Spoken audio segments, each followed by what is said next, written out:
बहुत समय पहले की बात है। घने और विशाल जंगल के बीचों बीच एक अकेला शेर रहता था, जिसका नाम सिंहराज था। उसकी दहाड़ सुनकर पेड़ के पत्ते कांप उठते और जानवर भाग खड़े होते।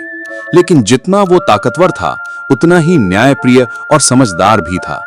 वो अकेला राजा था और झुंड में नहीं रहता था। केवल भूख लगने पर शिकार करता और उतना ही मारता जितनी जरूरत होती।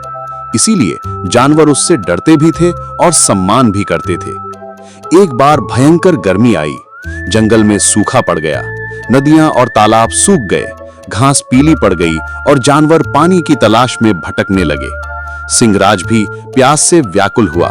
दिन भर पानी की खोज करता रहा, लेकिन हर जगह केवल सूखी मिट्टी और फटी जमीन ही मिली।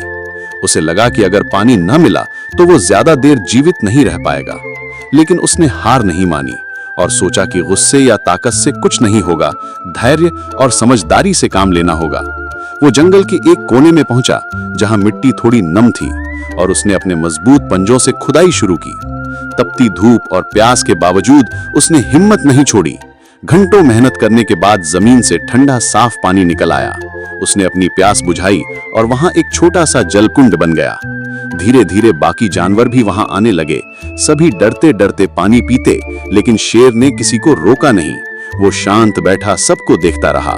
उसने सोचा कि अगर मैं इन्हें डरा कर भगा दूं तो केवल मेरी प्यास बुझेगी, लेकिन अगर मैं इन्हें पीने दूं तो पूरा जंगल जीवित रहेगा। और राजा वही कहलाता है जो दूसरों के लिए सोच सके। कुछ ही दिनों में वो कुंड पूरे जंगल का सबसे बड़ा जल स्रोत बन गया। सभी जानवर वहीं आने लगे और धीरे धीरे जंगल में हरियाली लौट आई। शेर रात में पानी के पास बैठकर सोचता कि असली ताकत केवल बल में नहीं, बल्कि धैर्य और करुणा में है। और अगर मैं केवल अपने लिए सोचता तो आज ये जंगल सूना हो जाता। लेकिन अब ये जंगल पहले से भी ज्यादा सुंदर है, क्योंकि सब जीवित हैं।